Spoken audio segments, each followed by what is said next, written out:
सामाजिक विकास की यह नींव भारत का संविधान है। स्रोत स्पष्ट रूप से सामाजिक न्याय की अवधारणा को सामने रखते हैं। हाँ, जिसे सुनिश्चित करने के लिए संविधान में 4 प्रमुख स्तंभ दिए गए हैं। बिल्कुल, अनुच्छेद 14, 15, 16 और 17। लेकिन यहाँ मेरे दिमाग में एक वैचारिक उलझन पैदा होती है। कैसी उलझन? मतलब अगर अनुच्छेद 14 पहले ही समानता के अधिकार की गारंटी दे देता है, तो बाकी के 3 अनुच्छेदों की अलग से क्या आवश्यकता पड़ गई? क्या समानता का मतलब ये नहीं है कि सभी के साथ एक जैसा व्यवहार हो? ये एक बहुत ही शानदार तार्किक प्रश्न है। अब सतह पर देखने पर ऐसा ही लगता है, लेकिन यहीं पर हमें समानता और समता यानी न्याय संगतता के बीच का अंतर समझना जरूरी है। अच्छा, तो दोनों अलग हैं? बिल्कुल अलग है। देखिए, अनुच्छेद 14 एक छाता है, एक व्यापक सिद्धांत है जो कहता है कि कानून के सामने सब समान है।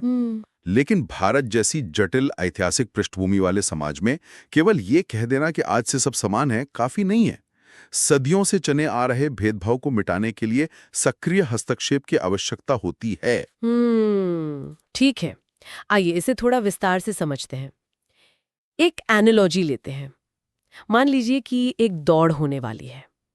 यह आर्थिक और सामाजिक प्रगति की दौड़ है। हाँ, ये एक अच्छा उदाहरण है। तो अनुच्छेद 14 ये घोषणा करता है कि दौड़ के नियम सबके लिए एक समान होंगे। लेकिन क्या होगा अगर कुछ धावकों के पैरों में सदियों पुरानी जंजीरें बंधी हों? एकदम सटीक बात कही आपने। और यहीं पर अनुच्छेद 15 और 16 काम आते हैं। वो जंजीरें काटने के लिए। हाँ, अनुच्छेद 15 राज्य को धर्म, मूल वंश, जाति, लिंग या जन्म स्थान के आधार पर भेदभाव करने से रोकता है। और अनुच्छेद 16 रोजगार में अवसर की समानता सुनिश्चित करता है। वे ये सुनिश्चित करते हैं कि उन जंजीरों को काटा जाए ताकि हर धावक वास्तव में एक ही स्टार्टिंग लाइन से दौड़ना शुरू कर सके। सच में ये बहुत तार्किक है। लेकिन अनुच्छेद 17 का क्या? वो तो अस्पृश्यता या छुआछूत का उन्मूलन करता है। ये एक बहुत ही विशिष्ट सामाजिक बुराई को लक्षित कर रहा है। बिल्कुल, क्योंकि अस्पृश्यता केवल एक सामाजिक कलंक नहीं था, ये एक भयानक आर्थिक बहिष्कार का उपकरण भी था। आर्थिक बहिष्कार। हाँ, जब किसी वर्ग को समाज की मुख्य धारा से ही काट दिया जाए तो वो उस दौड़ के मैदान तक भी नहीं पहुंच सकता। अनुच्छेद 17 केवल एक कानूनी प्रावधान नहीं है, बल्कि यह राज्य को शक्ति देता है कि वह इस कुरीति को दंडनीय अपराध बनाए। तो परीक्षा के दृष्टिकोण से अगर देखा जाए तो ये समझना चाहिए कि ये चारों अनुच्छेद मिलकर एक समान खेल का मैदान तैयार करते हैं। ये एकदम सही। परीक्षा में जब भी सामाजिक न्याय का संवैधानिक आधार पूछा जाए तो अनुच्छेद 14 से 17 का ये ब्लॉक सबसे महत्वपूर्ण है। ये तार्किक श्रृंखला पूरी तरह से समझ में आती है। कानूनी समानता मिल गई, लेकिन यहाँ एक और बड़ा विरोधाभास सामने आता है जिस पर हमें बात करनी चाहिए। वो क्या है? हमने लोगों को समान अधिकार दे दिए, उन्हें दौड़ की एक ही स्टार्टिंग लाइन पर खड़ा भी कर दिया, लेकिन अगर किसी व्यक्ति के पास खाने को अन्न नहीं है, सिर पर छत नहीं है, तो क्या वो उस दौड़ में दौड़ने की ऊर्जा जुटा पाएगा? कभी नहीं। एक भूखे पेट व्यक्ति के लिए कानूनी समानता का कोई अर्थ नहीं रह जाता। बिल्कुल। जब तक व्यक्ति की आर्थिक आवश्यकताएं पूरी नहीं होती, तब तक संविधान के सभी अधिकार केवल कागजी शेर बनकर रह जाते हैं। आर्थिक समानता और सामाजिक सुरक्षा के बिना तो सामाजिक विकास अधूरा है। और यहीं से स्रोत हमें गरीबी उन्मूलन और सामाजिक सुरक्षा कार्यक्रमों की ओर ले जाते हैं। अब चूंकि हम परीक्षा केंद्र चर्चा कर रहे हैं, तो यहाँ योजना और उसके शुरू होने का वर्ष बहुत महत्वपूर्ण हो जाता है। बिल्कुल, साल और तथ्य परीक्षा के लिए जीवन रेखा होते हैं। तो सबसे बड़ा नाम जो उभर कर आता है वो है मनरेगा, यानी महात्मा गांधी राष्ट्रीय ग्रामीण रोजगार गारंटी अधिनियम। इसकी शुरुआत 2005 में हुई थी, राइट? हाँ, 2005। इसका मुख्य उद्देश्य ग्रामीण क्षेत्रों में 100 दिन का रोजगार सुनिश्चित करना है। इसके साथ ही एक और अहम योजना है राष्ट्रीय ग्रामीण आजीविका मिशन, जिसे NRLM कहते हैं। इसका उद्देश्य गरीबी कम करना और स्वयं सहायता समूहों को बढ़ावा देना है। जी, ये दोनों योजनाएं ग्रामीण अर्थव्यवस्था को समझने के लिए सबसे महत्वपूर्ण केस स्टडी हैं। लेकिन यहाँ एक मिथक है जिस पर बात करना जरूरी है। मतलब यहाँ बात वाकई बहुत दिलचस्प हो जाती है। अक्सर सार्वजनिक विमर्श में एक मिथक होता है कि मनरेगा जैसी सरकारी योजनाएं केवल मुफ्त का पैसा बांटने के लिए हैं। हाँ, फ्रीबीज या खैरात कहा जाता है इन्हें अक्सर। बिल्कुल। आलोचक कहते हैं कि बस लोगों से गड्ढे खुदवाओ और उन्हें पैसे दे दो। क्या वास्तव में ये सिर्फ एक खैरात है? ये एक बहुत ही भ्रामक धारणा है, यहाँ जो बात सबसे अधिक ध्यान देने योग्य है वो ये है कि स्रोत इस मिथक को पूरी तरह से ध्वस्त करते हैं। अर्थशास्त्र के नजरिए से देखें तो ये कोई खैरात नहीं है। तो फिर ये क्या है? ये ग्रामीण स्तर पर आर्थिक लचीलापन और पूंजी निर्माण का एक तंत्र है। मनरेगा सिर्फ रोजगार नहीं देता बल्कि ग्रामीण बुनियादी ढांचा निर्माण करता है। आर्थिक लचीलापन और पूंजी निर्माण 100 दिन की मजदूरी से पूंजी का निर्माण कैसे हो रहा है? इसे जमीनी स्तर पर समझते हैं। जब मनरेगा के तहत काम होता है तो वो केवल समय काटने के लिए नहीं होता। उस श्रम का उपयोग गांव में जल संरक्षण के लिए तालाब बनाने या संपर्क मार्ग बनाने में किया जाता है। अच्छा, मतलब इस सार्वजनिक संपत्तियां बन रही हैं। बिल्कुल। एक बार जब गांव में सिंचाई के लिए तालाब बन गया तो उस गांव की कृषि उत्पादकता बढ़ जाती है। यानी आज दी गई मजदूरी कल के लिए आय का स्रोत बन रही है। अरे वाह, ये एक नया नजरिया है सोचने का। और NRLM तो इसे एक कदम और आगे ले जाता है। ये महिलाओं को स्वयं सहायता समूहों में संगठित करता है और उन्हें सूक्ष्म वित्त के माध्यम से स्थायी आजीविका से जोड़ता है। मुफ्त का पैसा नहीं बल्कि खुद का व्यवसाय खड़ा करने की ताकत। ये स्पष्ट है।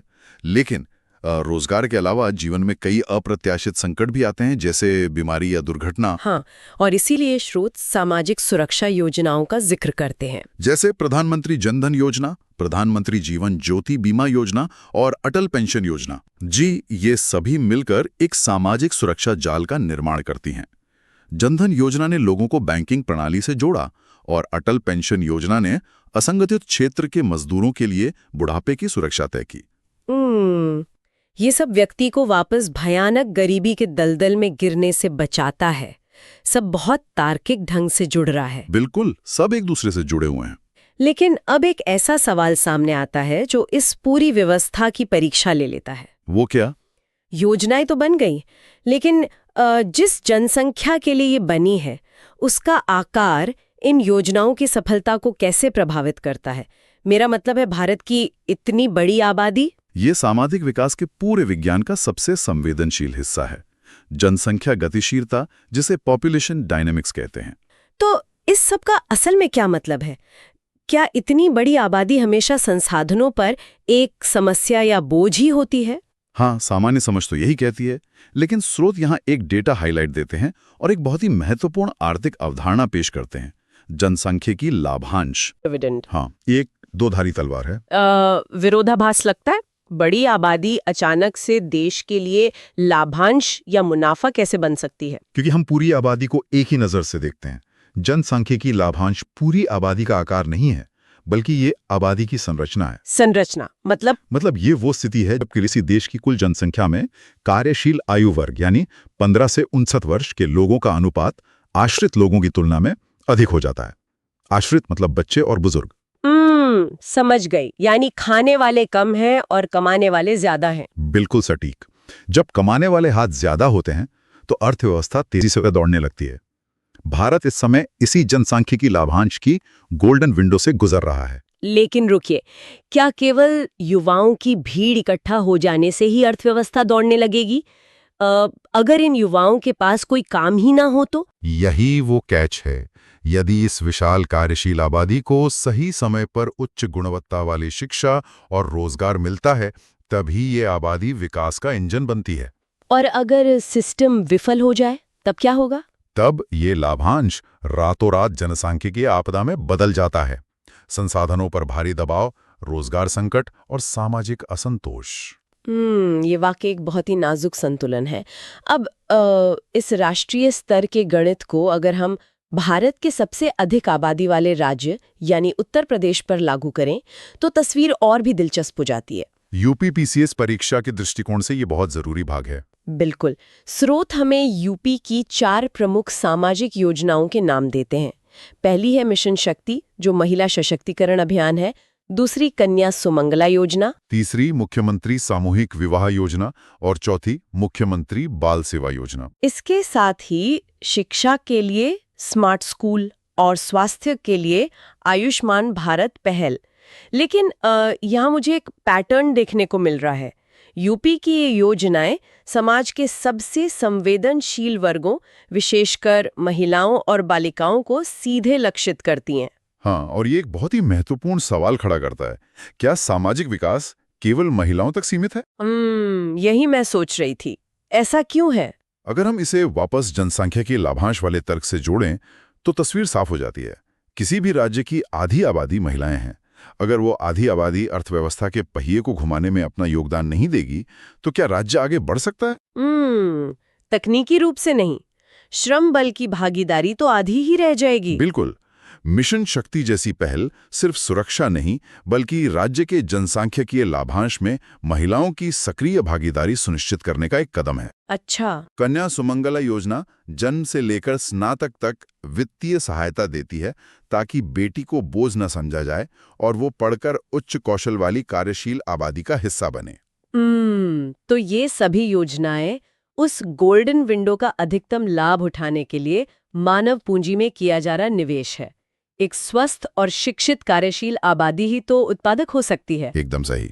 इस पूरी लंबी और तार्किक चर्चा के बाद अब समय आ गया है उस सेक्शन का जो परीक्षा की तैयारी कर रहे लोगों के लिए सबसे अधिक स्कोरिंग है, रैपिड फायर PYQs। चलिए देखते हैं।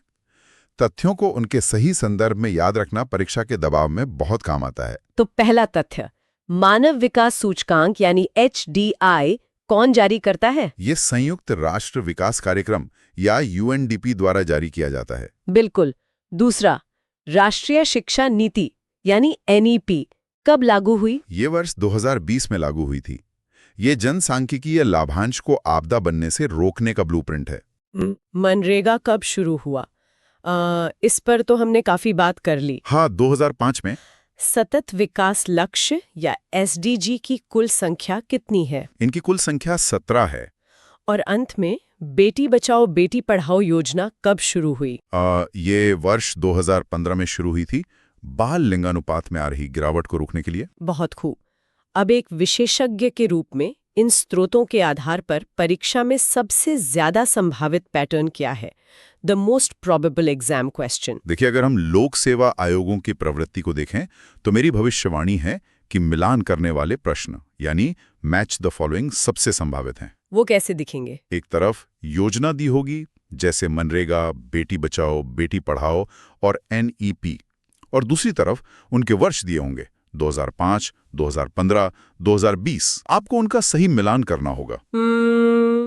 और इसी तरह अनुच्छेदों का भी सीधा मिलान पूछा जा सकता है? हाँ, अनुच्छेद 14 से 17 एक तरफ और उनके प्रावधान दूसरी तरफ। इस तरह के प्रश्न छात्र की पूरी समझ का परीक्षण कर लेते हैं। तो जो लोग आज के इस विश्लेषण को ध्यान से सुन रहे हैं उनके लिए ये मिलान करना अब बाएं हाथ का खेल होगा, क्योंकि अब उन्हें सिर्फ साल ही नहीं उसके पीछे का तर्क भी पता है। बिल्कुल।